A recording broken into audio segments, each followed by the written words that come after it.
ನಮಸ್ಕಾರ. ನೋಟಾ ಬಗ್ಗೆ ಇವತ್ತು ಇಡೀ ರಾಜ್ಯದಲ್ಲಿ, ವಿಶೇಷವಾಗಿ ಕರಾವಳಿ ಮತ್ತು ಮಲೆನಾಡು ಭಾಗದಲ್ಲಿ ನಮ್ಮ ನಾಯಕರಾದಂತಹ ಮಹೇಶ್ ಶೆಟ್ರು ಒಂದು ಕರೆಯನ್ನು ಕೊಟ್ಟ ತಕ್ಷಣವೇ ಒಂದು ದೊಡ್ಡ ಸಂಚಲನವನ್ನು ಸೃಷ್ಟಿ ಮಾಡಿದೆ. ಇವತ್ತು ಅನೇಕ ಮತದಾರರು ಹೋರಾಟದ ಪರವಾಗಿ ನಿರ್ಭಯಾ ಧರ್ಮಸ್ಥಳ ಅವಳಿಗೆ ನ್ಯಾಯ ಸಿಗಬೇಕು ಮತ್ತು ಧರ್ಮಸ್ಥಳ ಗ್ರಾಮದಲ್ಲಿ ನಡೆದಂತಹ ಎಲ್ಲ ಅತ್ಯಾಚಾರ, ಕೊಲೆ ಪ್ರಕರಣಗಳಿಗೆ, ಅನ್ಯಾಯಗಳಿಗೆ ನ್ಯಾಯ ಸಿಗಬೇಕು ಅಂತ ಹೇಳಿದರೆ ನಾವು ನೋಟಾ ಮತವನ್ನು ಚಲಾಯಿಸ್ತೀವಿ ಅನ್ನೋ ಒಂದು ಮಾತು ಎಲ್ಲ ವಲಯಗಳಿಂದನೂ ಕೂಡ ಕೇಳಿ ಬರ್ತಾ ಇದೆ, ಜನಸಾಮಾನ್ಯರಿಂದ ಕೇಳಿ ಬರ್ತಾ ಇದೆ. ಕೆಲವೊಂದು ಪ್ರಶ್ನೆಗಳು ಕೂಡ ಮೂಡ್ತಾ ಇದೆ. ನೋಟಾ ಅಂದರೆ ಏನು ಮತ್ತು ನೋಟಾದ ಪರಿಣಾಮ ಏನು, ಇದನ್ನು ಯಾಕೆ ಜಾರಿಗೆ ತಂದರು, ಇದರ ಉದ್ದೇಶ ಏನು, ಮತ್ತು ನೋಟಾ ಚಲಾವಣೆಯಿಂದ ನ್ಯಾಯಪರ ಹೋರಾಟಕ್ಕೆ ಅದರ ಮೇಲೆ ಏನು ಪರಿಣಾಮ ಆಗುತ್ತೆ, ನ್ಯಾಯದ ಹೋರಾಟಕ್ಕೆ ಯಾವ ರೀತಿ ಅನುಕೂಲ ಆಗುತ್ತೆ ಅನ್ನೋ ಒಂದು ಪ್ರಶ್ನೆಗಳು ನಾಗರಿಕ ಸಮಾಜದಿಂದ ಕೇಳಿಬರ್ತಾ ಇದೆ. ಹೀಗಾಗಿ ಅವರಿಗೆ ಉತ್ತರವನ್ನು ಕೊಡುವಂತಹ ಒಂದು ಚಿಕ್ಕ ಪ್ರಯತ್ನವನ್ನು ನಾನಿಲ್ಲಿ ಮಾಡ್ತಾ ಇದ್ದೀನಿ. ನೋಟಾ ಅಂತ ಹೇಳಿದರೆ ನನ್ ಆಫ್ ದ ಅಬೋವ್.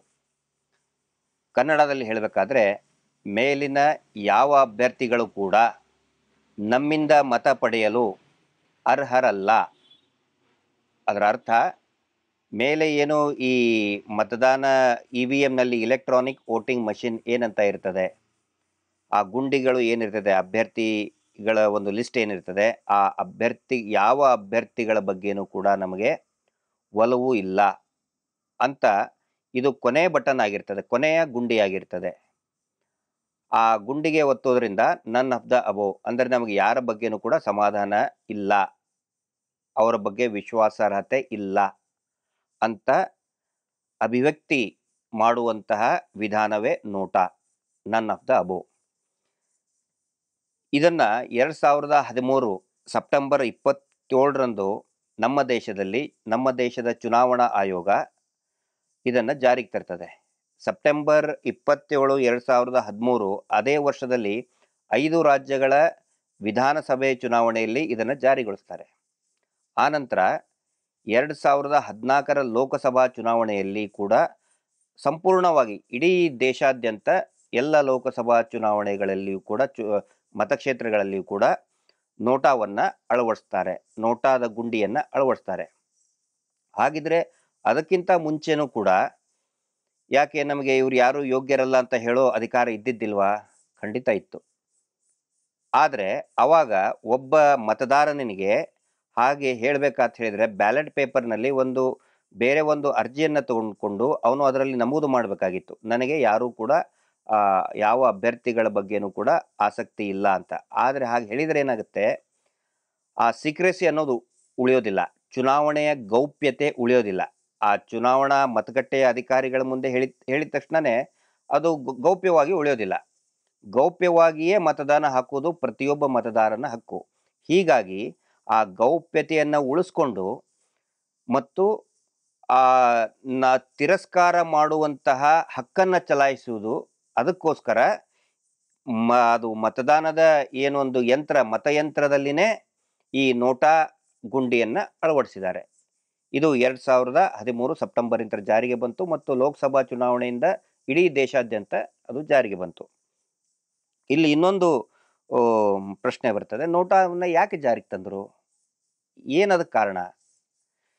ಇಲ್ಲಿ the peoples union for civil liberties ಅನ್ನುವಂಥ ಸಂಸ್ಥೆ, PUCL, people union for civil liberties ಅನ್ನುವಂಥ ಸಂಸ್ಥೆ ಸಾರ್ವಜನಿಕ ಹಿತಾಸಕ್ತಿಯನ್ನು ಒಂದು ಅರ್ಜಿಯನ್ನು ಹಾಕಿತ್ತು ಸುಪ್ರೀಂ ಕೋರ್ಟ್ಗೆ. ಅದಕ್ಕಿಂತ ಮುಂಚೆ ಈ ಏಷ್ಯನ್ ರಾಷ್ಟ್ರಗಳ ಒಕ್ಕೂಟದ ಎಲ್ಲ ನ್ಯಾಯಾಲಯಗಳ ನ್ಯಾಯಾಧೀಶರು ಸೇರಿದಾಗ ಅವಾಗಲೂ ಕೂಡ ಇಂತಹ ಒಂದು ಅಭಿಪ್ರಾಯ ಕೇಳಿ ಬಂದಿರ್ತದೆ. ಯಾಕಂತ ಹೇಳಿದರೆ ಈ ಅಭಿವೃದ್ಧಿ ಹೊಂದುತ್ತಾ ಇರುವಂತಹ ರಾಷ್ಟ್ರಗಳಲ್ಲಿ ಪ್ರಜಾಪ್ರಭುತ್ವ ಇನ್ನೂ ಗಟ್ಟಿಯಾಗಬೇಕು, ಪ್ರಜಾಪ್ರಭುತ್ವದ ವ್ಯವಸ್ಥೆ ಬಲವರ್ಧನೆ ಆಗಬೇಕು ಮತ್ತು ರಾಜಕೀಯ ವ್ಯವಸ್ಥೆ ಶುದ್ಧೀಕರಣ ಆಗಬೇಕು ಅನ್ನೋ ಉದ್ದೇಶದಿಂದ ನೋಟಾ ಬಹಳ ಪ್ರಾಮುಖ್ಯತೆ ಪಡೀತದೆ. ನೋಟಾ ಹಕ್ಕು ಚಲಾವಣೆ ಮಾಡುವುದರಿಂದ ಈ ರಾಜಕೀಯ ಪಕ್ಷಗಳು ಏನಿದೆ, ಆ ರಾಜಕೀಯ ಪಕ್ಷಗಳು ಮತ್ತು ಈ ರಾಜಕೀಯ ಪಕ್ಷಗಳ ಜನರ ಕುರಿತಾದಂಥ ನಿರ್ಲಕ್ಷ್ಯ, ಆ ಜನರ ಬಗ್ಗೆ ಒಂದು ನಿರ್ಲಕ್ಷ್ಯ ಧೋರಣೆ ಏನಿರ್ತದೆ, ಅದಕ್ಕೆ ಸರಿಯಾದ ಉತ್ತರವನ್ನು ಕೊಡಬೇಕು. ಆ ರಾಜಕೀಯ ಪಕ್ಷಗಳ ಒಂದು ಅಹಂಕಾರವನ್ನ ಕೊನೆಗೊಳಿಸಬೇಕು. ಅದಕ್ಕೆ ರಾಜಕೀಯ ಪಕ್ಷಗಳ ದುರಹಂಕಾರಕ್ಕೆ ಕಡಿವಾಣ ಹಾಕಬೇಕು ಅಂತ ಹೇಳಿದ್ರೆ ನೋಟಾ ಆಯ್ಕೆಯನ್ನ ಕೊಡಬೇಕು ಅಂತ ಹೇಳಿ ಈ ಉದ್ದೇಶಗಳನ್ನ ಇಟ್ಕೊಂಡು ಮಾನ್ಯ ಸರ್ವೋಚ್ಚ ನ್ಯಾಯಾಲಯ, ಸರಳವಾಗಿ ಹೇಳೋದಾದ್ರೆ 2 ಉದ್ದೇಶಗಳಿದೆ ನೋಟಾ ಪ್ರಾರಂಭ ಮಾಡೋದಕ್ಕೆ. ಒಂದು, ರಾಜಕೀಯ ವ್ಯವಸ್ಥೆಯ ಶುದ್ಧೀಕರಣ. ಎರಡನೇದಾಗಿ, ಪ್ರಜಾಪ್ರಭುತ್ವದ ಸಬಲೀಕರಣ ಇನ್ನೂ ಕೂಡ ಬಲಿಷ್ಠ ಆಗಬೇಕು ಅನ್ನೋ 2 ಮುಖ್ಯ ಉದ್ದೇಶಗಳನ್ನು ಇಟ್ಕೊಂಡು ನೋಟಾವನ್ನ ಜಾರಿಗೆ ತಂದರು. ನೋಟಾದ ಪರಿಣಾಮ ಏನುಗಳು? ಈಗ 2013ರಿಂದ ನೋಟಾ ಜಾರಿಯಲ್ಲಿ ಬಂದಿದೆ. ಅದರ ಪರಿಣಾಮ ಏನೇನಾಗಿದೆ? ಬಹಳ ಮುಖ್ಯವಾಗಿ ಇಲ್ಲಿ ನಾವು ಗಮನಿಸಬೇಕಾಗಿದ್ದು, ನೋಟಾ ಹೆಚ್ಚಾಗಿ ಅತಿ ಹೆಚ್ಚು ಚಲಾವಣೆ ಆಗಿದ್ದು ಬಿಹಾರದಲ್ಲಿ, ಅದರಲ್ಲಿ ವಿಶೇಷವಾಗಿ ಬಿಹಾರದ ಗೋಪಾಲ್ಗಂಜ್ ಅನ್ನುವಂತಹ ಲೋಕಸಭಾ ಮತಕ್ಷೇತ್ರದಲ್ಲಿ 2019ರಲ್ಲಿ ಒಟ್ಟು 51,660 ಮತಗಳು ಬಿದ್ದಿದೆ. ಅಂದರೆ ಒಂದೇ ಲೋಕಸಭಾ ಕ್ಷೇತ್ರದಲ್ಲಿ, ಒಂದೇ ಕಾನ್ಸ್ಟಿಟ್ಯೂಯೆನ್ಸಿಯಲ್ಲಿ ಒಟ್ಟು 51,660 ಮತಗಳು ಬಿದ್ದಿದೆ. ಯಾಕೆ ಇಷ್ಟೊಂದು ಮತಗಳು ಬಿದ್ದು ಒಂದೇ ಕ್ಷೇತ್ರದಲ್ಲಿ ಅಂತ ಹೇಳಿದರೆ, ಅಲ್ಲಿ ಅಸ್ತಿತ್ವದಲ್ಲಿರುವಂತಹ ಎಲ್ಲ ರಾಜಕೀಯ ಪಕ್ಷಗಳು, ಅಲ್ಲಿ 2 ಪ್ರಮುಖ ರಾಜಕೀಯ ಪಕ್ಷಗಳು, 3, ಭಾರತೀಯ ಜನತಾ ಪಾರ್ಟಿ, ಕಾಂಗ್ರೆಸ್ ಮತ್ತು ಕಮ್ಯುನಿಸ್ಟ್, 3 ರಾಷ್ಟ್ರೀಯ ಪಕ್ಷಗಳು. ಆನಂತರ ಉಳಿದಂತೆ ರೀಜನಲ್ ಪೊಲಿಟಿಕಲ್ ಪಾರ್ಟೀಸ್, ಅವು ಎಲ್ಲ ಅಭ್ಯರ್ಥಿಗಳು ಕೂಡ ರೌಡಿಗಳೇ ಆಗಿರ್ತಾ ಇದ್ರು, ದಬ್ಬಾಳಿಕೆ ಮಾಡುವಂಥವರೇ ಆಗಿರ್ತಾ ಇದ್ರು, ಕೊಲೆಗಡಕರಿಗೆ ಆಗಿರ್ತಾ ಇದ್ರು. ಹೀಗಾಗಿ ಜನ ಅವರವರಲ್ಲಿನೇ ತೀರ್ಮಾನ ಮಾಡಿಕೊಂಡು ಒಟ್ಟು 51,000 ಮತಗಳಷ್ಟು ನೋಟಾಗಿ ಬಿದ್ದು. ಹೀಗಾಗಿ ಆ ಚುನಾವಣೆ ಆದ ತಕ್ಷಣನೇ ಮತ್ತು ಇಡೀ ಬಿಹಾರದಲ್ಲಿನೂ ಕೂಡ ಅದರದ ಪರಿಣಾಮ, ಸಾಕಷ್ಟು ಮತಕ್ಷೇತ್ರಗಳಲ್ಲಿ ಬರೀ ದಬ್ಬಾಳಿಕೆ ಮಾಡುವಂಥ ಅಭ್ಯರ್ಥಿಗಳನ್ನೇ ರಾಜಕೀಯ ಪಕ್ಷಗಳು ಕಣಕ್ಕಿಳಿಸ್ತಾ ಇದ್ರು. ಹೀಗಾಗಿ ಜನ ಬೇಸತ್ತು ಆ ವರ್ಷ ಬಿಹಾರದಲ್ಲಿ ಅತಿ ಹೆಚ್ಚು ನೋಟಾಕ್ಕೆ ಮತ ಹಾಕಿದರು. ಹೀಗಾಗಿ ಪ್ರಧಾನಮಂತ್ರಿಗಳು, ಇಡೀ ಕೇಂದ್ರ ಸರ್ಕಾರ ಬಿಹಾರಕ್ಕೆ ಅತಿ ಹೆಚ್ಚು ಅನುದಾನವನ್ನ ಕೊಡೋದಕ್ಕೆ ಪ್ರಾರಂಭ ಆಯಿತು. ಬಿಹಾರಕ್ಕೆ 1 ಲಕ್ಷ ಕೋಟಿ ಅನುದಾನವನ್ನ ಕೇಂದ್ರ ಸರ್ಕಾರದಿಂದ ಬಂತು. ಅದೇ ರೀತಿ ಲಾತೂರ್, ಮಹಾರಾಷ್ಟ್ರದ ಲಾತೂರ್ನಲ್ಲಿ 27,500, ಅದು ವಿಧಾನಸಭಾ ಮತಕ್ಷೇತ್ರ, 27,500 ಮತಗಳು ಚಲಾವಣೆ ಆಗ್ತವೆ. ಆವಾಗಲೂ ಕೂಡ ಆ ಲಾತೂರ್ ಪ್ರದೇಶನ ಕೂಡ ಆ ಇಡೀ ದೇಶದ ಗಮನವನ್ನು ಅದು ಸೆಳೀತದೆ. ಇದೇ ರೀತಿ ಭಾರತೀಯ ಕಿಸಾನ್ ಯೂನಿಯನ್ ಅನ್ನುವಂತಹ ಸಂಘ ಪಂಜಾಬ್ನಲ್ಲಿ ನೋಟಾ ಪರವಾದಂತಹ ಅಭಿಯಾನವನ್ನು ಕೈಗೊಂಡಿತು. ನಮಗೆ ಇಡೀ ವ್ಯವಸ್ಥೆಯನ್ನ ಬದಲಾಯಿಸಬೇಕು, ಸಮಾಜವನ್ನ ಬದಲಾವಣೆ ಮಾಡಬೇಕು ಅನ್ನೋ ಒಂದು ಧೋರಣೆಯಿಂದ ಇಟ್ಕೊಂಡು ಭಾರತೀಯ ಕಿಸಾನ್ ಯೂನಿಯನ್ BKU, ಇಡೀ ಆ ರೈತ ಸಂಘದ ಸದಸ್ಯರು ನೋಟಾ ಅಭಿಯಾನವನ್ನ ಮಾಡಿದ್ರು. ಅವಾಗಲೂ ಕೂಡ ಇಡೀ ರಾಷ್ಟ್ರದ ಗಮನವನ್ನ ಸೆಳೀತು. ಇದು ನೋಟಾದ ಅಂದ್ರೆ ನೋಟಾ ಹಾಕೋದ್ರಿಂದ ಒಂದು ಇಡೀ ವ್ಯವಸ್ಥೆ ಆ ಒಂದು ಮತಕ್ಷೇತ್ರದ ಕೆಳಗೆ ನೋಡುವಂತಹ ಒಂದು ಸಾಧ್ಯತೆ ಇರ್ತದೆ. ಇಡೀ ರಾಜಕೀಯ ವ್ಯವಸ್ಥೆ, ನ್ಯಾಯಾಂಗ ವ್ಯವಸ್ಥೆ, ಕಾರ್ಯಾಂಗ ವ್ಯವಸ್ಥೆ, ಹ್ಯೂಮನ್ ರೈಟ್ಸ್ ಇರ್ಬೋದು, ಎಲ್ಲರೂ ಕೂಡ ಆ ಮತಕ್ಷೇತ್ರದ ಕಡೆಗೆ ನೋಡೋದಕ್ಕೆ ಪ್ರಾರಂಭ ಆಗುತ್ತೆ. ಗಮನವನ್ನ ಸೆಳೆಯುವಂತ ಪ್ರಯತ್ನ ಇದು. ಈ ವಿಷಯದ ಬಗ್ಗೆ ಚುನಾವಣೆ ಆಯೋಗ ಏನೇನು ಹೇಳಿದೆ ಅನ್ನೋದ್ರ ಬಗ್ಗೆನೂ ಕೂಡ ಇಲ್ಲಿ ನಾನು ವಿಶ್ಲೇಷಣೆ ಮಾಡ್ತಾ ಇದ್ದೀನಿ. ಶಿವಸೇನಾ ಅಂಧೇರಿ ಮತಕ್ಷೇತ್ರದಲ್ಲಿ ಬೈ ಎಲೆಕ್ಷನ್ ನಡೀತದೆ. ಆ ಬೈ ಎಲೆಕ್ಷನ್ ಆಗಬೇಕಾದ್ರೆ ಆ ಚುನಾವಣೆ ಪ್ರಚಾರ ಮುಗಿದ ನಂತರ ಅಲ್ಲಿ ಠಾಕರೆ ಶಿವಸೇನಾ ಅಭ್ಯರ್ಥಿ ಪರಬ್ ಮತ್ತು ಇನ್ನೊಬ್ರು ಲಾಟ್ಕೆ ಅಂತ, ರಾಜೋರಿ ಲಾಟ್ಕೆ ಅಂತ, ಅವರು ರಮೇಶ್ ಲಾಟ್ಕೆ ಅವರು ನಿಧನರಾಗಿದ್ದರಿಂದ ಆ ಒಂದು ಬೈ ಎಲೆಕ್ಷನ್ ನಡೀತಾ ಇರ್ತದೆ. ಅವಾಗ ಏನಾಗುತ್ತೆ, ಅಲ್ಲಿರುವಂತಹ ಅಭ್ಯರ್ಥಿ ಏನ್ ಮಾಡ್ತಾರೆ, BJP ಅಭ್ಯರ್ಥಿ ನಾಮಿನೇಷನ್ ವಾಪಸ್ ತಕ್ಕೊಂಡು ನೋಟಾಕ್ಕೆ ಅಭಿಯಾನ ಮಾಡಿ ಅಂತ ಹೇಳೋದಕ್ಕೆ, ಪ್ರಚಾರಕ್ಕೆ ಪ್ರಾರಂಭ ಮಾಡ್ತಾರೆ. ಅದನ್ನ ಶಿವಸೇನೆಯ ಉದ್ಧವ್ ಠಾಕ್ರೆ ಅವರ ಅಭ್ಯರ್ಥಿ ಅದಕ್ಕೆ ತಕರಾರು ಅಡ್ಡಿಪಡಿಸ್ತಾರೆ. ಚುನಾವಣೆಗೆ ತಕರಾರುವನ್ನ ಅರ್ಜಿಯನ್ನ ಹಾಕ್ತಾರೆ, ಈ ತರ ಮಾಡಬಾರ್ದು, ಇದರಿಂದ ಚುನಾವಣೆಗೆ ಅಡ್ಡಿ ಆಗುತ್ತೆ ಅಂತ ಹೇಳಿ. ಅವಾಗ ಚುನಾವಣೆ ಆಯೋಗ ಕೆಲವು ಅತ್ಯಂತ ವಿಶೇಷವಾದಂತಹ ತೀರ್ಮಾನವನ್ನು ಹೇಳ್ತದೆ. ಏನು ಅಂತ ಹೇಳಿದ್ರೆ, ಯಾವುದೇ ಚುನಾವಣೆಗೆ ನಿಂತಹ ಅಭ್ಯರ್ಥಿಗಳು ನೋಟಾ ಪರವಾದಂತಹ ಪ್ರಚಾರ ಮಾಡಲಿಕ್ಕಿಲ್ಲ. ಅಂದ್ರೆ ಈಗ ಅಭ್ಯರ್ಥಿಗಳು ಅವರು ನಾಮಿನೇಷನ್ ಹಾಕಿರ್ತಾರೆ, ನಾಮಿನೇಷನ್ ಹಾಕಿದವರು ಅವರು ತಮ್ಮ ಪರವಾಗಿ ಪ್ರಚಾರ ಮಾಡೋದನ್ನ ಬಿಟ್ಟು ನೋಟಾ ಪರವಾಗಿ ಅವರು ನೋಟಾ ಹಾಕಿ ಅಂತ ಹೇಳಿದ್ರೆ ಅದರಲ್ಲಿ ಏನೋ ಒಂದು ಅವರಲ್ಲಿ ಒಂದು ಕೆಟ್ಟ ಮನಸ್ಥಿತಿ ಇದೆ. ಮತ್ತು ಚುನಾವಣೆಯನ್ನ ಮತದಾರರ ದಾರಿ ತಪ್ಪಿಸುವಂತಹ ಒಂದು ತಪ್ಪು ತಿಳುವಳಿಕೆಯನ್ನು ಅವರು ಕೊಡ್ತಾ ಇದ್ದಾರೆ ಅನ್ನುವಂತಹ ಕಾರಣದಿಂದ ಅಭ್ಯರ್ಥಿಗಳು ನೋಟಾ ಪರವಾದಂತಹ ಪ್ರಚಾರ ಮಾಡಲಿಕ್ಕಿಲ್ಲ. ಎರಡನೇದಾಗಿ ರಾಜಕೀಯ ಪಕ್ಷಗಳು ಕೂಡ ಆ ಸಂದರ್ಭದಲ್ಲಿ ಈ ಚುನಾವಣೆ ನಡೀತಾ ಇರುವಂತಹ ಸಂದರ್ಭದಲ್ಲಿ ನೋಟಾ ಪರವಾಗಿ ಕ್ಯಾಂಪೇನ್ ಮಾಡೋಂಗಿಲ್ಲ. ಯಾಕಂತ ಹೇಳಿದ್ರೆ ಪ್ರತಿಯೊಂದು ರಾಜಕೀಯ ಪಕ್ಷನೂ ಕೂಡ ತಮಗೆ ಓಟ್ ಹಾಕಿ ಅಂತ ಪ್ರಚಾರ ಮಾಡಬೇಕು. ಅದರ ಬದಲಾಗಿ ನೀವು ನೋಟಾಕ್ಕೆ ಹಾಕಿ ಅಂತ ಹೇಳುವುದು ಕೂಡ ಅದು ತಪ್ಪಾಗುತ್ತೆ. ಅದು ಕೂಡ ಚುನಾವಣಾ ಅಧಿಕೃತ ಪ್ರಚಾರ ಮುಗಿದ ನಂತರ ಆ ರೀತಿ ಮಾಡಬಾರ್ದು ಅಂತ ಸ್ವತಃ ಚುನಾವಣಾ ಆಯೋಗನೇ ಹೇಳಿದೆ. ಆದರೆ ಒಂದು ಅವಕಾಶ ಅದು ಕೊಡುತ್ತೆ. ಏನಂತ ಹೇಳಿದ್ರೆ, ಅಭ್ಯರ್ಥಿಗಳನ್ನ ಹೊರತುಪಡಿಸಿ, ರಾಜಕೀಯ ಪಕ್ಷಗಳನ್ನ ಹೊರತುಪಡಿಸಿ ಮೂರನೇ ವ್ಯಕ್ತಿಗಳು, ಅಂದ್ರೆ ಅದು ರಾಜಕೀಯತರವಾದಂತಹ ಸಂಘಟನೆ ಇರ್ಬೋದು ಅಥವಾ ವ್ಯಕ್ತಿ ಇರಬಹುದು. ಈಗ ಒಬ್ಬ ವ್ಯಕ್ತಿ ಹೇಳ್ಬೋದು, ಹೌದು ನಮ್ಗೆ ಅಸಮಾಧಾನ ಆಗಿದೆ, ನೋಟಾಕ್ ಚಲಾವಣೆ ಮಾಡುದು, ಹೌದು ಆ ರೀತಿ ಮಾಡೋದಕ್ಕೆ ಅವಕಾಶ ಇದೆ ಅಂತ ಹೇಳಿ ಚುನಾವಣಾ ಆಯೋಗ ಮಹಾರಾಷ್ಟ್ರದ ವಿಷಯಕ್ಕೆ ಸಂಬಂಧಪಟ್ಟಂತೆ ಬಹಳ ಸ್ಪಷ್ಟವಾಗಿ ಹೇಳಿದೆ. ಮೂರನೇ ವ್ಯಕ್ತಿ ನೋಟಾ ಪರವಾಗಿ ಈ ಜಾಗೃತಿ ಮೂಡಿಸಬಹುದು. ಆದರೆ ಅದನ್ನ ಚುನಾವಣಾ ಪ್ರಚಾರ ಅಂತ ಪರಿಗಣಿಸುವ ಹಾಗಿಲ್ಲ. ಅದು ಮೂರನೇ ವ್ಯಕ್ತಿ ಈ ನೋಟಾಕ್ಕೆ ನೀವು ಮತ ಚಲಾವಣೆ ಅಂತ ಹೇಳಿದ್ರೆ ಅದು ಚುನಾವಣಾ ಪ್ರಚಾರ ಅಂತ ನಾವು ಕನ್ಸಿಡರ್ ಮಾಡುವುದಿಲ್ಲ ಅಂತ ಬಹಳ ಸ್ಪಷ್ಟವಾಗಿ ಹೇಳ್ತಾರೆ.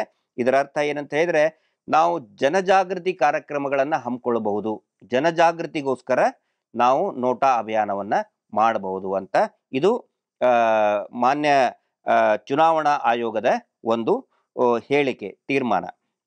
ಇನ್ನೂ ಒಂದು ಬಹಳ ಇಂಟ್ರೆಸ್ಟಿಂಗ್ ಅಂತ ಹೇಳಿದ್ರೆ, ಸ್ವತಃ ಗೋವಾ ರಾಜ್ಯದ ಮುಖ್ಯ ಚುನಾವಣೆ ಅಧಿಕಾರಿ ಒಬ್ರು ಟ್ವೀಟ್ ಅಲ್ಲಿ ಹೇಳ್ತಾರೆ 2019ರಲ್ಲಿ, ಏನು ಅಂತ ಹೇಳಿದ್ರೆ, ನೋಟಾ ಪರವಾಗಿ ಇನ್ನೂ ಹೆಚ್ಚಿನ ಜನಜಾಗೃತಿ ಮಾಡುವಂತಹ ಅವಶ್ಯಕತೆ ಇದೆ ಅಂತ ಸ್ವತಃ ಗೋವಾ ರಾಜ್ಯದ ಮುಖ್ಯ ಚುನಾವಣಾ ಅಧಿಕಾರಿಗಳೇ ಹೇಳ್ತಾರೆ.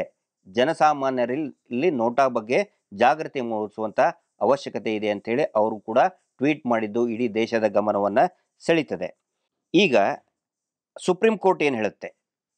ಪ್ರಾರಂಭದಲ್ಲಿ ನಾನು ಹೇಳ್ದಂಗೆ ಇದು ಮಾನ್ಯ ಈ ರಾಷ್ಟ್ರದ ಸರ್ವೋಚ್ಚ ನ್ಯಾಯಾಲಯದ ತೀರ್ಮಾನ, ನೋಟಾವನ್ನ ಅಳವಡಿಸಬೇಕು ಮತಯಂತ್ರದಲ್ಲಿ ಅಂತ. ಸುಪ್ರೀಂ ಕೋರ್ಟ್ ಏನ್ ಹೇಳಿದೆ ಅಂತ ಹೇಳಿದ್ರೆ, ಈ ದೇಶದ ಚುನಾವಣೆ ಆಯೋಗಕ್ಕೆ ನೀವು ಕಾಲಕ್ಕೆ ನೋಟಾ ಕುರಿತು ಜನಜಾಗೃತಿ ಅಭಿಯಾನವನ್ನ ಮಾಡಬೇಕು ಅಂತ ಸ್ವತಃ ಸರ್ವೋಚ್ಚ ನ್ಯಾಯಾಲಯವೇ ಚುನಾವಣೆ ಆಯೋಗಕ್ಕೆ ಹೇಳಿದೆ. ಮತ್ತು ಈ ನೋಟಾ ಬಗ್ಗೆ ಜಾಗೃತಿ ಮೂಡಿಸೋದ್ರಿಂದ ಪ್ರಜಾಪ್ರಭುತ್ವದ ವ್ಯವಸ್ಥೆ ಗಟ್ಟಿಯಾಗುತ್ತೆ ಅನ್ನೋದು ಕೂಡ ಸುಪ್ರೀಂ ಕೋರ್ಟ್ನ ಅಭಿಪ್ರಾಯ ಮತ್ತು ರಾಜಕೀಯ ಶುದ್ಧೀಕರಣ. ಇದು ಒಟ್ಟಾರೆ ಈ ದೇಶದ ಸರ್ವೋಚ್ಚ ನ್ಯಾಯಾಲಯದ ನೋಟಾ ಕುರಿತಂತಹ ಅಭಿಪ್ರಾಯ ಆಗಿದೆ. ಈಗ ಸಹಜವಾಗಿ ಪ್ರಶ್ನೆ ಬರ್ತದೆ, ಸೌಜನ್ಯ ಪ್ರಕರಣ ನ್ಯಾಯಪರವಾದಂಥ ಹೋರಾಟಕ್ಕೆ ನೋಟಾಕ್ಕೆ ಮತ ಹಾಕುವುದರಿಂದ ಯಾವ ರೀತಿ ಪರಿಣಾಮ ಆಗುತ್ತೆ, ಏನು ಇದ್ರ ಇಫೆಕ್ಟ್ ಆಗುತ್ತೆ? ಕೆಲವೊಬ್ರು ಈಗಾಗಲೇ ಪ್ರಾರಂಭ ಮಾಡಿದ್ದಾರೆ, ನಿಮ್ಮ ಓಟು ವೇಸ್ಟ್ ಆಗುತ್ತೆ ಅಂತ ಹೇಳ್ತಾ ಇದ್ದಾರೆ. ನಾನು ಎಲ್ಲರಿಗೂ ವಿನಂತಿ ಮಾಡ್ಕೊಳ್ತಾ ಇದ್ದೀನಿ, ದಯವಿಟ್ಟು ಕಡ್ಡಾಯವಾಗಿ ಎಲ್ಲರೂ ಕೂಡ ಮತ ಚಲಾಯಿಸ್ರಿ. ಮತ ಚಲಾವಣೆ ಮಾಡುವುದು ನಮ್ಮ ಹಕ್ಕು. ನೋಟಾ ಚಲಾವಣೆ ಮಾಡುವುದರಿಂದ ನಮ್ಮ ಯಾವುದೇ ಮತಗಳು ಕೂಡ ಹಾಳಾಗುವುದಿಲ್ಲ. It is not waste of votes. ಚುನಾವಣೆ ಬಹಿಷ್ಕಾರ ಮಾಡಿದರೆ ಏನಾಗುತ್ತೆ, ನಮ್ಮ ಮತಗಳು ವೇಸ್ಟ್ ಆಗುತ್ತೆ.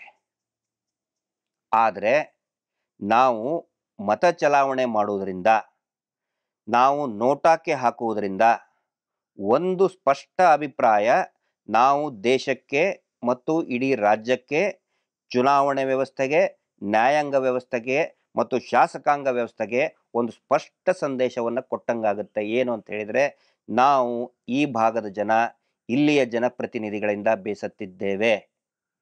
12 ವರ್ಷಗಳಿಂದ ಇಷ್ಟೊಂದು ದೊಡ್ಡ ಹೋರಾಟ ನಡೀತಾ ಇದ್ರೂ ಕೂಡ ಯಾವ ಸರ್ಕಾರವೂ ಕೂಡ ಇದನ್ನ ಈ ನ್ಯಾಯಪರವಾದಂತಹ ಹೋರಾಟದ ಬೇಡಿಕೆಗಳನ್ನ ಅತ್ಯಾಚಾರಕ್ಕೆ ಒಳಗಾದಂತಹ ಕುಟುಂಬದ ನೋವನ್ನ ಯಾರೂ ಕೂಡ ಗಂಭೀರವಾಗಿ ಪರಿಗಣಿಸಿಲ್ಲ. ಹೀಗಾಗಿ ನಮಗೆ ಈ ವ್ಯವಸ್ಥೆಯ ವಿರುದ್ಧ ನಿರಾಸೆ ಇದೆ, ಬೇಸರ ಇದೆ, ಆಕ್ರೋಶ ಇದೆ ಅನ್ನುವಂತಹ ಒಂದು ಸ್ಪಷ್ಟ ಸಂದೇಶ, ಲಿಖಿತ ಸಂದೇಶ ಅಂತ ಹೇಳ್ಬೋದು. ನಾವೀಗ ರಕ್ತ ಚಳವಳಿಯನ್ನ ಮಾಡಿದ್ವು, ಟ್ವಿಟ್ಟರ್ ಅಭಿಯಾನವನ್ನ ಮಾಡಿದ್ವು, ಫೇಸ್ಬುಕ್ ಅಭಿಯಾನವನ್ನ ಮಾಡಿದ್ವು, ದೆಹಲಿಯಲ್ಲಿ ಕೂಡ ಹೋಗಿ ಒಂದು ದೊಡ್ಡ ಮಟ್ಟದ ಪರಿಣಾಮಕಾರಿ ಚಳವಳಿಯನ್ನ ಮಾಡಿದ್ವು. ಇದರ ಜೊತೆಗೇನೆ ಈ ಚುನಾವಣೆಯು ಕೂಡ ಒಂದು ಅತ್ಯಂತ ಪ್ರಮುಖವಾದಂತಹ ವೇದಿಕೆ ಆಗುತ್ತೆ.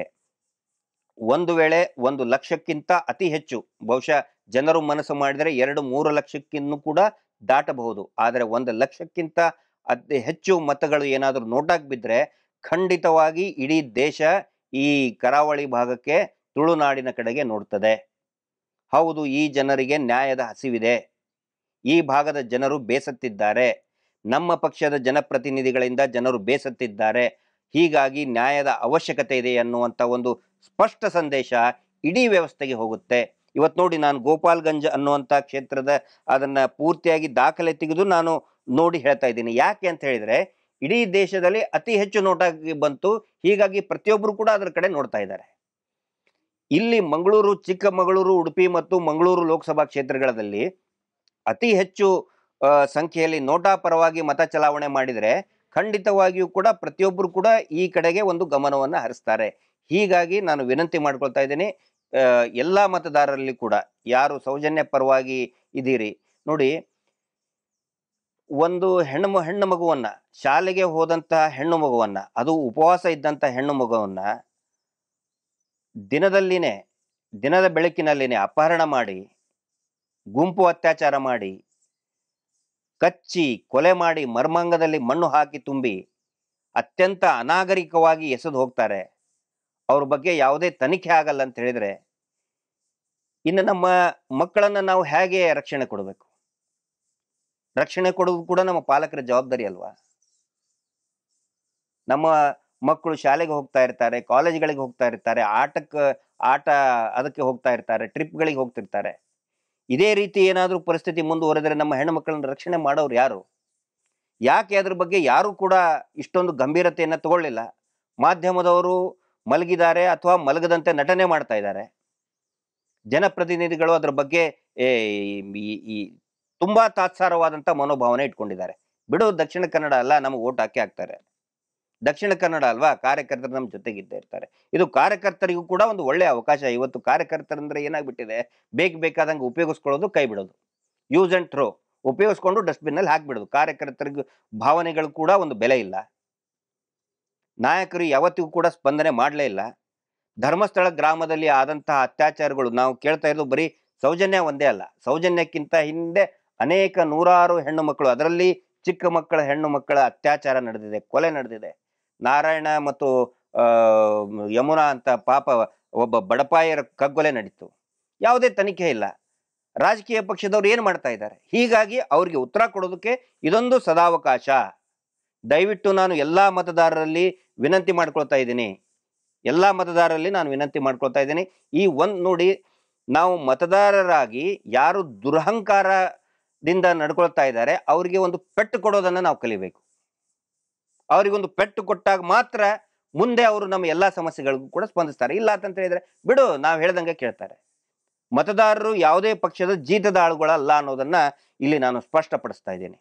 ಈ ಒಂದು ಸಂದೇಶ ಎಲ್ಲಾ ರಾಜಕೀಯ ಪಕ್ಷಗಳಿಗೂ ಕೂಡ ನಾವು ಕಳಿಸ್ಬೇಕಾಗ್ತದೆ. ಅದರ ಸಲುವಾಗಿ ನೋಟಾ ಅಭಿಯಾನವನ್ನ ಬರುವಂತ ದಿನದಲ್ಲಿ ಒಬ್ಬ ಲೋಕಸಭಾ ಅಭ್ಯರ್ಥಿ ಯಾವ ರೀತಿಯಾಗಿ ಪ್ರಚಾರವನ್ನ ಮಾಡ್ತಾರೆ ಅದಕ್ಕಿಂತನೂ ಕೂಡ ತುಂಬಾ ಬಲಿಷ್ಠವಾಗಿ ನಾವು ಅಭಿಯಾನವನ್ನ ಕೈಗೊಳ್ತಾ ಇದ್ದೇವೆ. ಕೊನೆಯದಾಗಿ ಈಗ ನಮ್ಮ ಬೇಡಿಕೆಗಳೇನು? ಆಯ್ತು, ಈಗ ತಾವು ನೋಟಾ ಅಭಿಯಾನ ಮಾಡ್ತಾ ಇದ್ದೀರಿ, ನೋಟಾ ಜಾಗೃತಿ ಮಾಡ್ತಾ ಇದ್ದೀರಿ, ಯಾವ ಕಾರಣಗಳನ್ನ ಮುಂದಿಟ್ಟು ನೀವು ನೋಟಾ ಅಭಿಯಾನವನ್ನ ಮಾಡ್ತಾ ಇದ್ದೀರಿ ಅನ್ನೋ ಒಂದು ಪ್ರಶ್ನೆಗಳು ಬರ್ತಾ ಇದೆ. ನಮ್ಮ ಪ್ರಮುಖ ಬೇಡಿಕೆಗಳು ಏನಂತ ಹೇಳಿದ್ರೆ, ಸೌಜನ್ಯಾಳಿಗೆ ಮರು ತನಿಖೆ ಆಗಬೇಕು ಮತ್ತು ಅವಳ ಕಗ್ಗೊಲೆ ಅತ್ಯಾಚಾರ ಮಾಡಿದಂತಹ ಅತ್ಯಾಚಾರಿಗಳು ಮತ್ತು ಅವರನ್ನ ರಕ್ಷಣೆ ಮಾಡಿದವರಿಗೆ ಶಿಕ್ಷೆ ಆಗಲೇಬೇಕು. ಅದರ ಜೊತೆಗೆ ನಿರಂತರವಾಗಿ ಧರ್ಮಸ್ಥಳ ಗ್ರಾಮದಲ್ಲಿ ನಡೆದಂತಹ ಕೊಲೆ ಮತ್ತು ಅತ್ಯಾಚಾರಗಳ ಏನು ನಡೆದಿದೆ ಅದ್ರ ಬಗ್ಗೆನೂ ಕೂಡ ತನಿಖೆ ಮಾಡಿ ಅವರೆಲ್ಲರಿಗೂ ಕೂಡ ನ್ಯಾಯವನ್ನು ದೊರಕಿಸಿ ಕೊಡಬೇಕು. ಇದು ಮೊದಲೇ ಬೇಡಿಕೆ. ಎರಡನೇದಾಗಿ ಇವತ್ತು ಬಡ್ಡಿ ದಂಧೆ ಏನಿದೆ, ಆ ಶ್ರೀ ಕ್ಷೇತ್ರ ಅಣ್ಣಪ್ಪ ಸ್ವಾಮಿ ಮತ್ತು ಮಂಜುನಾಥ ಸ್ವಾಮಿಯ ಹೆಸರನ್ನ ದುರ್ಬಳಕೆ ಮಾಡಿಕೊಂಡು ಇವತ್ತು ಇಡೀ ರಾಜ್ಯಾದ್ಯಂತ ಕಾನೂನು ಬಾಹಿರವಾದಂತಹ ಅಕ್ರಮ ಬಡ್ಡಿ ದಂಧೆಯನ್ನ ಮಾಡ್ತಾ ಇದ್ದಾರೆ. ಪ್ರತಿ ವಾರ ಬಡ್ಡಿ ಏನು ವಸೂಲಿ ಮಾಡೋದಕ್ಕೆ ಇವತ್ತು ಜನಸಾಮಾನ್ಯರು ಮತ್ತು ವಿಶೇಷವಾಗಿ ದುಡಿಯುವಂತಹ ವರ್ಗ ಏನಿದೆ ಅವರ ದುಡಿಯುವ ವರ್ಗದ ಬದುಕನ್ನ ನರಕವನ್ನಾಗಿ ಮಾಡಿಬಿಟ್ಟಿದ್ದಾರೆ. ಯಾರಿಗೆ ಸಾಲದ ಅವಶ್ಯಕತೆ ಇರುವುದಿಲ್ಲ ಅವರಿಗೂ ಕೂಡ ಸಾಲವನ್ನ ಬಲವಂತವಾಗಿ ಕೊಟ್ಟು ಅವರ ಇಡೀ ಜೀವನವನ್ನೇ ನರಕ ಮಾಡಿದ್ದಾರೆ. ಹೀಗಾಗಿ ಈ ಬಡ್ಡಿ ದಂಧೆ ಸಂಪೂರ್ಣವಾಗಿ ನಿಲ್ಲಬೇಕು ಮತ್ತು ಸಾಲ ಮತ್ತು ಬಡ್ಡಿ ಎರಡನ್ನೂ ಕೂಡ ಮನ್ನಾ ಮಾಡಬೇಕು. ಸರ್ಕಾರ ಇದರ ಬಗ್ಗೆ ತನಿಖೆ ಮಾಡಿ ಎರಡನ್ನೂ ಕೂಡ ಮನ್ನಾ ಮಾಡಬೇಕು ಮತ್ತು ಸಾಲದ ವ್ಯವಸ್ಥೆ ಕೊಡುವಂತ ವ್ಯವಸ್ಥೆ ಸಾಲ ಬೇಕು. ನಾವು ಸಾಲ ಬೇಡ ಅಂತ ಹೇಳ್ತಾ ಇಲ್ಲ. ಪ್ರತಿಯೊಬ್ಬ ಜನಸಾಮಾನ್ಯನಿಗೂ ಕೂಡ ಅಥವಾ ಅದು ವ್ಯಾಪಾರಸ್ಥರಿಗೂ ಕೂಡ ಸಾಲ ಬೇಕು. ಆದರೆ ಅದು ನ್ಯಾಯಯುತವಾಗಿ ಬ್ಯಾಂಕಿನ ಮುಖಾಂತರ ಅದು ಸಾಲವನ್ನು ಕೊಡುವಂತ ವ್ಯವಸ್ಥೆ ಆಗಬೇಕು. ಈಗಾಗಲೇ ಸಾಕಷ್ಟು ವ್ಯವಸ್ಥೆ ಇದೆ. ಆದರೆ ಇವರ ಈ SKDRDP ಅಂತಹ ಒಂದು ಅಕ್ರಮ ಬಡ್ಡಿ ದಂಧೆಯಿಂದ ಬ್ಯಾಂಕ್ಗಳ ಮೇಲೆ ಕೂಡ ಪ್ರಭಾವ ಬೀರಿ ಬ್ಯಾಂಕ್ಗಳು ಕೂಡ ನ್ಯಾಯಯುತವಾಗಿ ಸಾಲ ಕೊಡುವಂತ ಪ್ರಕ್ರಿಯೆಯನ್ನ ನಿಲ್ಲಿಸಿ ಅಕ್ರಮವಾಗಿ ಬಡ್ಡಿ ದಂಧೆಯನ್ನ ಮಾಡ್ತಾ ಇದ್ದಾರೆ. ಹೀಗಾಗಿ ಈ ಅಕ್ರಮ ಬಡ್ಡಿ ದಂಧೆ ಮತ್ತು ಸಾಲ ಕೊಡುವಂತ ಪ್ರಕ್ರಿಯೆ ನಿಲ್ಲಬೇಕು ಮತ್ತು ನ್ಯಾಯಯುತವಾಗಿ ಸಾಲವನ್ನ ಕೊಟ್ಟು ಮತ್ತು ಶಾಂತಿಯುತವಾಗಿ ಅದನ್ನ ಮರುಪಾವತಿ ಮಾಡುವಂತ ಒಂದು ಪ್ರಕ್ರಿಯೆ ಒಂದು ಬ್ಯಾಂಕ್ನಲ್ಲಿ ವರ್ಷಕ್ಕೆ 2 ಅಥವಾ ಮ್ಯಾಕ್ಸಿಮಮ್ 3 ಬಾರಿ ಸಾಲವನ್ನ ಅದ ಬಡ್ಡಿಯನ್ನ ಕಟ್ಟುವಂತ ಪ್ರಕ್ರಿಯೆ ಇರುತ್ತದೆ. ಆ ಒಂದು ಪ್ರಕ್ರಿಯೆ ಚಾಲನೆ ಕೊಡಬೇಕು ಮತ್ತು ಇಡೀ ಬಡ್ಡಿ ಮತ್ತು ಸಾಲವನ್ನ ಮನ್ನಾ ಮಾಡಬೇಕು ಅನ್ನುವಂತ ಬೇಡಿಕೆ ಇದೆ. ಜೊತೆಗೆ ದಲಿತರ ಸಾವಿರಾರು ಎಕರೆ ಭೂಮಿಗಳನ್ನ ಇವರು ಅಕ್ರಮವಾಗಿ ವಶಪಡಿಸಿಕೊಂಡಿದ್ದಾರೆ. ಬರೀ ದಲಿತರಷ್ಟೇ ಅಲ್ಲ, ಸಾಮಾನ್ಯ ವರ್ಗದ ಇನ್ನೂ ಅನೇಕ ಕುಟುಂಬಗಳನ್ನ ಅವರ ಜಮೀನನ್ನ ವಶಪಡಿಸಿಕೊಂಡು ಅವರನ್ನ ಬೀದಿ ಪಾಲ ಮಾಡಿದ್ದಾರೆ ಮತ್ತು ಸರ್ಕಾರದ ಭೂಮಿಯನ್ನು ಕೂಡ ಅವರು ವಶಪಡಿಸಿಕೊಂಡಿದ್ದಾರೆ. ಇದರ ಕುರಿತಾಗಿ ನಾಗರಿಕ ಸೇವಾ ಟ್ರಸ್ಟ್ನ ಹಿರಿಯರಾದಂತಹ ಶ್ರೀ ಸೋಮನಾಥ್ ನಾಯಕರವರಾಗ್ಲಿ, ರಂಜನ್ ರಾಯರಾಗ್ಲಿ ಮತ್ತು ಆ ಎಲ್ಲ ಪೂರ್ತಿ ಅವರ ಒಂದು ತಂಡ ಏನಿದೆ ಬಹಳಷ್ಟು ಕಾನೂನಿನ ಹೋರಾಟ ಮಾಡ್ತಾ ಇದೆ. ಆ ಕಾನೂನಿನ ಹೋರಾಟಕ್ಕೆ ಒಂದು ಮನ್ನಣೆಯನ್ನು ಕೊಟ್ಟು ಅವರ ಮೇಲೆ ಅವ್ರನ್ನ ಯಾರು ಈ ಧರ್ಮೋದ್ಯಮಗಳು ಇದ್ದಾರೆ ವಶಪಡಿಸಿಕೊಂಡಿದ್ದಾರೆ, ಧರ್ಮದ ಹೆಸರಿನಲ್ಲಿ ಜಮೀನನ್ನ ವಶಪಡಿಸಿಕೊಂಡಿದ್ದಾರೆ, ಅವರ ಮೇಲೂ ಕೂಡ ಕಠಿಣ ಕ್ರಮ ಕೈಗೊಂಡು ಆ ಎಲ್ಲಾ ದಲಿತರಿಗೂ ಕೂಡ ದಲಿತರ ಭೂಮಿಯನ್ನ ದಲಿತರಿಗೆ ಕೊಡಬೇಕು, ಸರ್ಕಾರದ ಭೂಮಿಯನ್ನ ಸರ್ಕಾರಕ್ಕೆ ಒಪ್ಪಿಸಬೇಕು ಅನ್ನೋ ಒಂದು ಬೇಡಿಕೆ. ಇದರ ಜೊತೆಗೇನೆ ಅತ್ಯಂತ ಪ್ರಮುಖವಾಗಿ ನೋಡಿ, ಶ್ರೀ ಕ್ಷೇತ್ರ ಧರ್ಮಸ್ಥಳ ಏನಿದೆ ಇದು ಹಿಂದೂಗಳ ದೇವಸ್ಥಾನ. ಅನಾದಿ ಕಾಲದಿಂದನೂ ಕೂಡ ಅನೇಕ ಹಿಂದೂಗಳ ಕೋಟ್ಯಾಂತರ ಹಿಂದೂಗಳ ಶ್ರದ್ಧಾ ಕೇಂದ್ರ. ಆದರೆ ಇದನ್ನ ಜನರಲ್ಲಿ ಒಂದು ಮೂಢನಂಬಿಕೆಯನ್ನು ತುಂಬಿಸಿ ಈ ಅನಾಗರಿಕವಾಗಿ ವರ್ತನೆ ಮಾಡುವಂತವರು ಹಿಂದೂಗಳಲ್ಲದವರು ಈ ದೇವಸ್ಥಾನದ ಆಡಳಿತ ಚುಕ್ಕಾಣಿಯನ್ನ ಹಿಡಿದಿದ್ದಾರೆ. ಇದು ಕಾನೂನು ಬಾಹಿರವೂ ಕೂಡ ಹೌದು. ಹಿಂದೂಗಳಲ್ಲದವರು ಹಿಂದೂ ದೇವಸ್ಥಾನದ ಆಡಳಿತವನ್ನು ನಡೆಸುವ ಹಾಗಿಲ್ಲ. ಇದು ಮಾನ್ಯ ನ್ಯಾಯಾಲಯದ ಆದೇಶ ಕೂಡ ಆಗಿದೆ. ಇದನ್ನ ಎಂಡೋಮೆಂಟ್ಗೂ ಕೂಡ ತಗೊಳ್ಳಿಲ್ಲ. ಆದರೆ ಅನೇಕ ಕರ್ನಾಟಕದಲ್ಲಿರುವಂತಹ ನೂರಾರು ಹಿಂದೂ ದೇವಸ್ಥಾನಗಳನ್ನ, ಹಿಂದೂಗಳು ನಡೆಸ್ತಾ ಇರುವಂತಹ ದೇವಾಲಯಗಳನ್ನ ಸರ್ಕಾರ ಮುಜರಾಯಿ ಇಲಾಖೆ ಮುಖಾಂತರ ನಡೆಸ್ತಾ ಇದೆ. ಆದರೆ ಹಿಂದೂಗಳಲ್ಲದವರು ನಡೆಸ್ತಾ ಇರುವಂತ ಹಿಂದೂ ದೇವಸ್ಥಾನವನ್ನ, ಶ್ರೀ ಕ್ಷೇತ್ರ ಧರ್ಮಸ್ಥಳವನ್ನ ಹಿಂದೂಗಳಲ್ಲದ ಪರಿವಾರಕ್ಕೆ ಬಿಟ್ಕೊಟ್ಟಿದ್ದಾರೆ. ಇದು ಸಂಪೂರ್ಣ ತಪ್ಪು. ಈ ಮಣ್ಣಿನ ಕಾನೂನಿಗೆ ವಿರುದ್ಧವಾಗಿ ಈ ಒಂದು ಪ್ರಕ್ರಿಯೆ ನಡೀತಾ ಇದೆ. ಹೀಗಾಗಿ ಇನ್ನು ಮುಂದೆ ಈ ಹಿಂದೂ ದೇವಸ್ಥಾನವನ್ನ ಹಿಂದೂಗಳೇ ಒಂದು ಸಾರ್ವಜನಿಕ ಟ್ರಸ್ಟ್ ಮಾಡಿ ನಡೆಸೋದಕ್ಕೆ ಅವಕಾಶ ಮಾಡಿಕೊಡಬೇಕು. ಇವು ಒಂದಿಷ್ಟು ಪ್ರಮುಖ ಬೇಡಿಕೆಗಳನ್ನಿಟ್ಟು ನೋಟಾ ಅಭಿಯಾನವನ್ನ ನಾವು ಪ್ರಾರಂಭ ಮಾಡ್ತಾ ಇದ್ದೀವಿ ಮತ್ತು ಪ್ರತಿ ಬೂತ್ ಮಟ್ಟದಲ್ಲಿಯೂ ಕೂಡ ಈ ಅಭಿಯಾನವನ್ನ ನಾವು ಮಾಡಲಿಕ್ಕಿದ್ದೇವೆ ಮುಂದಿನ ದಿನಗಳಲ್ಲಿ. ದಯವಿಟ್ಟು ಎಲ್ಲ ಆಸಕ್ತಿ ಇರುವಂತಹ ಯುವಕರಿಗೆ, ಸಂಘಟನೆಗಳಿಗೆ ನಾನು ವಿನಂತಿ ಮಾಡ್ಕೊತಾ ಇದ್ದೇನೆ. ಸಾಮಾಜಿಕ ಜಾಲತಾಣ ಇರ್ಬೋದು, ಫೇಸ್ಬುಕ್, ಯೂಟ್ಯೂಬ್ ಇರ್ಬೋದು, ವಾಟ್ಸಪ್ ಇರ್ಬೋದು ಮತ್ತು ಎಲ್ಲಾ ಕಡೆನೂ ಕೂಡ ದಯವಿಟ್ಟು ಇನ್ನು 1.5 ತಿಂಗಳು ಏನು ಚುನಾವಣೆ ಮುಗಿಯೋವರೆಗೆ ದಯವಿಟ್ಟು ಎಲ್ಲರೂ ಕೂಡ ಜಾಗೃತರಾಗಿರಿ. ನೋಟಾ ಅಭಿಯಾನಕ್ಕೆ ತಾವೆಲ್ಲರೂ ಕೂಡ ಸಿದ್ಧರಾಗಿರಿ. ಬೂತ್ ಮಟ್ಟದಲ್ಲಿಯೂ ಕೂಡ ಮಾನ್ಯ ಮಹೇಶ್ ಶೆಟ್ಟಿ ತಿಮರೋಡಿ ಅವರ ನೇತೃತ್ವದಲ್ಲಿ ಈ ಒಂದು ಅಭಿಯಾನ ಈಗಾಗಲೇ ಪ್ರಾರಂಭ ಆಗಿದೆ. ಸೋಷಿಯಲ್ ಮೀಡಿಯಾದಲ್ಲಿ ಪ್ರಾರಂಭ ಆಗಿದೆ. ಇನ್ನು ಬೂತ್ ಮಟ್ಟದಲ್ಲಿನೂ ಕೂಡ ಇದನ್ನ ನಾವು ಈಗ ಅತ್ಯಂತ ಶೀಘ್ರದಲ್ಲಿ ಸಂಬಂಧಪಟ್ಟಂತ ಅಧಿಕಾರಿಗಳ ಜೊತೆಗೆ ನಾವು ಸಮಾಲೋಚನೆ ಮಾಡಿ ಏನು ಅದರದ ವ್ಯವಸ್ಥೆ ಇದೆ, ಚುನಾವಣೆ ವ್ಯವಸ್ಥೆಯ ಪ್ರಕಾರವೇ ಈ ಒಂದು ನೋಟಾ ಅಭಿಯಾನವನ್ನ ಪ್ರಾರಂಭ ಮಾಡ್ತಾ ಇದ್ದೀವಿ.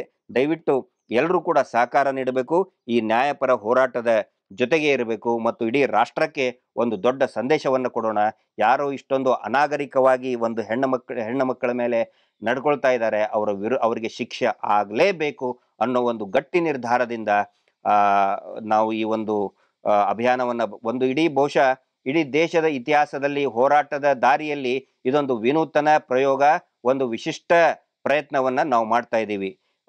ಮಂಜುನಾಥ ಸ್ವಾಮಿಯ ಮತ್ತು ಅಣ್ಣಪ್ಪ ಸ್ವಾಮಿಯ ಒಂದು ಆಶೀರ್ವಾದವನ್ನು ಪಡೆದು ಆ ದೇವರ ಒಂದು ರಕ್ಷಣೆ, ಆ ತಾಯಿ ಚಾಮುಂಡೇಶ್ವರಿಯ ರಕ್ಷಣೆ ನಮ್ಮೆಲ್ಲರಿಗೂ ಇರಲಿ ಮತ್ತು ಇಡೀ ರಾಜ್ಯಾದ್ಯಂತ ಇರುವಂತ ಎಲ್ಲಾ ಮತದಾರರಿಗೂ ಕೂಡ ನಾನು ಈ ಮೂಲಕ ವಿನಂತಿ ಮಾಡ್ಕೋತಾ ಇದ್ದೇನೆ. ಯಾರು ನ್ಯಾಯಪರ ಹೋರಾಟದ ಪರವಾಗಿ ಇದ್ದಾರೆ, ಸಾಕಷ್ಟು ಜನ ಇವತ್ತು ಇಡೀ ರಾಜ್ಯದ ಎಲ್ಲಾ ಭಾಗಗಳಲ್ಲಿ ಕೂಡ ಸೌಜನ್ಯ, ನಿರ್ಭಯ, ಧರ್ಮಸ್ಥಳ ಪರವಾಗಿದ್ದಾರೆ. ಅವರೆಲ್ಲರೂ ಕೂಡ ದಯವಿಟ್ಟು ನೋಟಾಕ್ಕೆ ಚಲಾವಣೆ ಮಾಡಿ. ಕರ್ನಾಟಕದಿಂದ ಅತಿ ಹೆಚ್ಚು ನೋಟಾ ಮತ ಚಲಾವಣೆ ಆದ್ರೆ ಖಂಡಿತವಾಗಿಯೂ ಕೂಡ ಕರ್ನಾಟಕವನ್ನ ಕೇಂದ್ರ ಗಂಭೀರವಾಗಿ ಪರಿಗಣಿಸ್ತದೆ. ಇದೊಂದು ಹೊಸ ಪ್ರಕ್ರಿಯೆ ಇಲ್ಲಿಂದ ಪ್ರಾರಂಭ ಆಗಲಿ, ಸೌಜನ್ಯ ಹೋರಾಟದ ಒಂದು ಕೊಡುಗೆ ಈ ಸಮಾಜಕ್ಕೆ ಆಗಲಿ ಅಂತ ಹೇಳ್ತಾ ಇಷ್ಟು ವಿಚಾರಗಳನ್ನ ತಮ್ಮ ಮುಂದೆ ಹೇಳಿದ್ದೇನೆ. ಏನಾದರೂ ಮತ್ತೆ ಪ್ರಶ್ನೆಗಳು ಇದ್ರೆ, ಕ್ವರಿಗಳಿದ್ರೆ ದಯವಿಟ್ಟು ತಾವು ನಮಗೆ ಕೇಳಬಹುದು. ಯೂಟ್ಯೂಬ್ಗಳ ಮುಖಾಂತರ ಅಥವಾ ಫೇಸ್ಬುಕ್ ಮುಖಾಂತರ, ಈ ಸಾಮಾಜಿಕ ಜಾಲತಾಣಗಳ ಮುಖಾಂತರ ನೀವು ನಮಗೆ ಕೇಳಬಹುದು. ನೋಟಕ್ಕೆ ಹಾಕಿದ್ರೆ ಸರ್ಕಾರದ ಯಾವುದೇ ಸವಲತ್ತುಗಳು ಸಿಗುವುದಿಲ್ಲ ಅಂತ ಅದು ಸುಳ್ಳು ಪ್ರಚಾರ, ಅದು ಅಪಪ್ರಚಾರ. ನೋಟಾಕ್ಕೆ ಮತ ಹಾಕೋದಕ್ಕೆ ಅವಕಾಶ ಕೊಟ್ಟಿದ್ದೇ ಈ ದೇಶದ ಕಾನೂನು ಮತ್ತು ಈ ದೇಶದ ಚುನಾವಣೆ ಆಯೋಗನೇ ನೋಟಾವನ್ನ ಇಲ್ಲತ್ತಂದ್ರೆ ಮತಯಂತ್ರದಲ್ಲಿ ಯಾಕೆ ಅದನ್ನ ಅಳವಡಿಸ್ತಾ ಇದ್ರು? ಮತಯಂತ್ರದಲ್ಲಿ ಯಾಕೆ ಕಳಿಸ್ತಾ ಇದ್ರು? ಯಾರು ಆ ಥರ ಹೇಳ್ತಾ ಇದ್ದಾರೆ ದಯವಿಟ್ಟು ಅವ್ರದ್ದು ಕಮೆಂಟ್ಗಳನ್ನ ಯಾರು ಹಾಕ್ತಾ ಇದ್ದಾರೆ ನೋಟ್ ಮಾಡ್ಕೊಳ್ಳಿ. ಅವ್ರ ಮೇಲೆ ನಾವು ಕ್ರಮವನ್ನು ಕೂಡ ಕೈಗೊಳ್ತೇವೆ. ಅದು ಶುದ್ಧವಾದಂಥ ಸುಳ್ಳು ಪ್ರಚಾರ, ಅಪಪ್ರಚಾರ. ಅದು ಈಗ ನೋಟಾ ಅಭಿಯಾನದಿಂದ ಎಷ್ಟೋ ಜನ ಈಗ ಅತ್ಯಾಚಾರಿಗಳ ಪರವಾಗಿ ಇರುವಂತವರು ಈ ಒಂದು ಅಪಪ್ರಚಾರವನ್ನ ಮಾಡ್ತಾ ಇದ್ದಾರೆ. ಅವರು ಹೆದರ್ಕೊಂಡಿದ್ದಾರೆ. ಹೀಗಾಗಿ ಈ ಒಂದು ಸುಳ್ಳು ಮಾಹಿತಿಯನ್ನ ಕೊಡ್ತಾ ಇದ್ದಾರೆ. ದಯವಿಟ್ಟು ಈ ಸುಳ್ಳು ಮಾಹಿತಿಗಳನ್ನ, ಅಪಪ್ರಚಾರಗಳನ್ನ ಯಾರು ಕೂಡ ನಂಬಬಾರದು. ಖಂಡಿತವಾಗಿ ನೋಡಿ, ಇಲ್ಲಿ ನಾನು ಅದಕ್ಕೆ 2 ಉದಾಹರಣೆ ಕೊಡ್ತೇನೆ. ಬಿಹಾರ್ ಮತ್ತು ಆಸಾಂ, ನಾರ್ತ್ ಈಸ್ಟರ್ನ್ ಸ್ಟೇಟ್ ಅಲ್ಲಿ ಯಾವಾಗ ಅವರು ಹೆಚ್ಚಿನ ಸಂಖ್ಯೆಯಲ್ಲಿ ನೋಟಾ ಆಯಿತು, ಅತಿ ಹೆಚ್ಚು ಅನುದಾನ ಬಂತು. ಸೌಲಭ್ಯ, ಸರ್ಕಾರಿ ಸೌಲಭ್ಯ ಅಲ್ಲ, ಸರ್ಕಾರಿ ಸೌಲಭ್ಯ ಇನ್ನೂ ಜಾಸ್ತಿ ಆಯಿತು ಹೊರತು ಕಡಿಮೆ ಆಗಲಿಲ್ಲ. ಇದು ವಾಸ್ತವ. ನೋಟಕ್ಕೆ ಹಾಕಿದ್ರೆ ಬೇರೆ ಪಕ್ಷಗಳಿಗೆ ಇದು ಸಹಾಯ ಆಗುತ್ತೆ. ನೋಡಿ, ಯಾರು ಅತ್ಯಾಚಾರಿಗಳ ಪರವಾಗಿದ್ದಾರೆ, ಅತ್ಯಾಚಾರಿಗಳ ಕೈಕಾಲು ಹಿಡಿದಿದ್ದಾರೆ, ನಾವು ಅವರಿಗೆ ವೋಟ್ ಹಾಕಿ ಅಂತ ಖಂಡಿತ ಹೇಳುವುದಿಲ್ಲ. ಒಂದು ವೇಳೆ ಯಾವುದೇ, ಅದು ಬಹಳ ಒಳ್ಳೆ ಪ್ರಶ್ನೆ. ನೋಡಿ, ಇದರಲ್ಲಿ ಏನ್ ಬರ್ತಾ ಇದೆ, ನಮ್ಮ ಬೇಸರ ಇರೋದು 3 ಪ್ರಮುಖ ರಾಜಕೀಯ ಪಕ್ಷಗಳು. ಯಾವ ರಾಜಕೀಯ ಪಕ್ಷಗಳು ಇಲ್ಲಿವರೆಗೆ ಈ ರಾಜ್ಯವನ್ನ ಆಳಿದ್ದಾರೆ? 3 ಪ್ರಮುಖ ರಾಜಕೀಯ ಪಕ್ಷಗಳು. ಅದನ್ನ ಹೊರತುಪಡಿಸಿ ಬೇರೆ ಪಕ್ಷಗಳ ಅಭ್ಯರ್ಥಿಗಳು ಕೂಡ ಇದ್ದಾರೆ. ಉದಾಹರಣೆಗೆ ನಾನು KRS ದವ್ರ ಬಗ್ಗೆ ಮಾತಾಡ್ತಾ ಇದ್ದೇನೆ. KRS ಪಕ್ಷ ಸೌಜನ್ಯ ಪರವಾಗಿ, ಹೋರಾಟದ ಪರವಾಗಿ ಪಾದಯಾತ್ರೆಯನ್ನು ನಡೆಸಿತು. ಬಹಳ ಒಂದು ಆ ಯುವಕರನ್ನ, ಕಾರ್ಯಕರ್ತರ ಪಡೆ ಅತ್ಯಂತ ಒಂದು ಕಾಳಜಿಯಿಂದ ಒಂದು ದೊಡ್ಡ ಮಟ್ಟದ ಹೋರಾಟಕ್ಕೆ ಅವರು ಜೊತೆಗೂಡಿಸಿದ್ರು. ಹಿಂಗಾಗಿ ನಾನು ಅವರಿಗೆ ಶುಭಾಶಯಗಳನ್ನು ಕೋರ್ತಾ ಇದ್ದೇನೆ. ಅವರಿಗೆ ಒಳ್ಳೆಯ ಭವಿಷ್ಯ ಇದೆ. ನಾವು ಅವರ ವಿರುದ್ಧ ನಮ್ಮ ಬೇಸರ ಇಲ್ಲ. ಆದ್ರೆ ಅವರು ಸದ್ಯದರಲ್ಲಿಯೇ ಅಧಿಕಾರ ಹಿಡಿಯುವಂತಹ ಒಂದು ಸೂಚನೆಗಳು ಕೂಡ ಇಲ್ಲ. ಒಂದ್ ವೇಳೆ ಅವರೇನಾದ್ರೂ ಗೆಲುವಿನ ನಿರೀಕ್ಷೆಯಲ್ಲಿದ್ರೆ ನಮ್ಮ ವಿಷಯ ಬೇರೆ ಆಗ್ತಾ ಇತ್ತು. ಆದ್ರೆ ನೋಡಿ, ಇಲ್ಲಿ ನಮ್ಮ ಬೇಸರ ಇರೋದು ಈ 3 ಪ್ರಮುಖ ರಾಜಕೀಯ ಪಕ್ಷಗಳು. ಹೀಗಾಗಿ ಆನಂತರ ಬೇರೆ ಪಕ್ಷದವರು, ಯಾವುದೇ ಪಕ್ಷದವರು ನಾನು ಹೇಳ್ತಾ ಇದ್ದೀನಿ, ಅವ್ರಿಗೆ ಅನುಕೂಲ ಆಗುತ್ತೋ ಬಿಡುತ್ತೋ ಅದು ನಮ್ಗೆ ಗೊತ್ತಿಲ್ಲ. ನಮ್ಮ ವಿಷಯ, ನಾವು ನೇರವಾಗಿ ಮತದಾರರ ಹತ್ರ ಹೋಗ್ತಾ ಇದ್ದೀವಿ. ಮತದಾರರಿಗೆ ನಾವು ಕೇಳ್ಕೊತಾ ಇದ್ದೀವಿ, ಅತಿ ಹೆಚ್ಚಿನ ಸಂಖ್ಯೆಯಲ್ಲಿ ನೋಟಾಕ್ಕೆ ಹಾಕಿ ಅಂತ. ಪೂರ್ತಿಯಾಗಿ ನೋಡಿ, ನೋಟಾನೇ ನಂಬರ್ 1 ಸ್ಥಾನಕ್ಕೆ ಬಂದು ಚುನಾವಣೆ ರದ್ದು ಆಗುವಂತ ಸಾಧ್ಯತೆನೂ ಕೂಡ ಇದೆ. ಈಗಾಗಲೇ ಸ್ಥಳೀಯ ಮುನ್ಸಿಪಾಲಿಟಿ ಕಾರ್ಪೊರೇಷನ್ ಅಲ್ಲಿ ಹಾಗಾಗಿದೆ. ನೋಟಾಕ್ಕೆ ಅತಿ ಹೆಚ್ಚು ಸಂಖ್ಯೆ ಮತ ಪಡೆದು ನ್ಯಾಯಾಲಯದಿಂದ ಮತ್ತೆ ಮರು ಚುನಾವಣೆ ಮಾಡಿ ಅಂತ ಆದೇಶನೂ ಬರ್ಬೋದು. ಹಿಂಗಾಗಿ ನಮಗೆ ಯಾವುದೇ ಪಕ್ಷಗಳ ಬಗ್ಗೆ ಒಲವಿಲ್ಲ. ಅವರು ಯಾವ ರೀತಿ ತಗೊಳ್ತಾರೆ ಅವ್ರಿಗೆ ಬಿಟ್ಟಿದ್ದು. ಅನುಕೂಲ ಆಗುತ್ತೋ ಅನಾನುಕೂಲ ಆಗುತ್ತೋ ಅದು ಅವ್ರಿಗೆ ಬಿಟ್ಟಿದ್ದದು. ಹೀಗಾಗಿ ಅದ್ರ ಬಗ್ಗೆ ನಾವೇನು ಮಾತಾಡಕ್ ಹೋಗುದಿಲ್ಲ. ಯಾರಿಗೆ ಅನುಕೂಲ ಆಗುತ್ತೆ, ಅನಾನುಕೂಲ ಆಗುತ್ತೆ, ಅದು ನಮಗೆ ಸಂಬಂಧ ಇಲ್ಲ. ನೋಟಾ ಪಕ್ಷದ ಚಿಹ್ನೆ ಹೇಗಿರುತ್ತೆ ಮತ್ತೆ ಮತ್ತೆ ಅದು ಇವಿಎಂ ಮಿಷಿನ್ ಅಲ್ಲಿ ಎಲ್ಲಿರುತ್ತೆ? ಕೊನೆಯದಾಗಿ ಇರ್ತದೆ ಮತ್ತು ಅದು ಕ್ರಾಸ್ ಆಗಿದೆ ಅಂತ ನಾವು ಇದು ನಮ್ಮ ಸ್ಕ್ರೀನಲ್ಲಿ ಕೂಡ ಅದನ್ನ ತೋರಿಸ್ತೀವಿ. ಈ ನೋಟಾ ಏನಿದೆ ಅದು ಕ್ರಾಸ್ ಆಗಿದೆ ಅಂತ ಎಲ್ಲಕ್ಕಿಂತನೂ ಕೂಡ ಅದು ಕೊನೆಯ ಇದರಲ್ಲಿ ಇರುತ್ತೆ. ಇದು ನೋಟಾದ ಚಿಹ್ನೆ. ಮತ್ತೆ ನಾವು ಮುಂದೆ ಜನಜಾಗೃತಿ ಕಾರ್ಯಕ್ರಮದಲ್ಲಿ ಕೂಡ ಇದನ್ನ ಎಲ್ಲರಿಗೂ ಕೂಡ ತಿಳಿಪಡಿಸ್ತೇವೆ ಇದನ್ನ. ಇದು ನೋಟಾದ ಚಿಹ್ನೆ ಆಗಿರ್ತದೆ.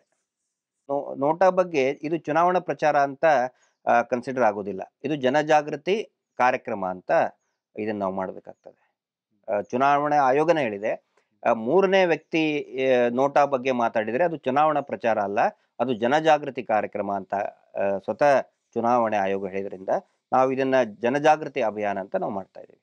ಮತ್ತು ಇಲೆಕ್ಟ್ರಾನಿಕ್ ಮಾಧ್ಯಮಗಳಿಗೂ ಕೂಡ ಮತ್ತು ಪ್ರಮುಖ ಪತ್ರಿಕೆಗಳಿಗೂ ಕೂಡ ನಾನು ವಿನಂತಿ ಮಾಡ್ಕೊಳ್ತಾ ಇದ್ದೀನಿ, ದಯವಿಟ್ಟು ಈ ಒಂದು ಅಭಿಯಾನವನ್ನ ತಾವು ಹೆಚ್ಚಿನ ರೀತಿಯಲ್ಲಿ ಜನಜಾಗೃತಿ ಮೂಡಿಸುವ ಉದ್ದೇಶದಿಂದ ತಮ್ಮ ಟಿವಿ ಚಾನೆಲ್ಗಳಲ್ಲಿ ಮತ್ತು ಪತ್ರಿಕೆಗಳಲ್ಲಿ ಕೂಡ ಇದನ್ನ ಪ್ರಕಟಪಡಿಸಬೇಕು ಅಂತ ನಾನು ವಿನಂತಿ ಮಾಡ್ಕೊಳ್ತಾ ಇದ್ದೀನಿ. ಜೈ ಹಿಂದ್, ಜೈ ಕರ್ನಾಟಕ, ಜಸ್ಟಿಸ್ ಫಾರ್ ನಿರ್ಭಯಾ ಧರ್ಮಸ್ಥಳ. ನಮಸ್ತೆ.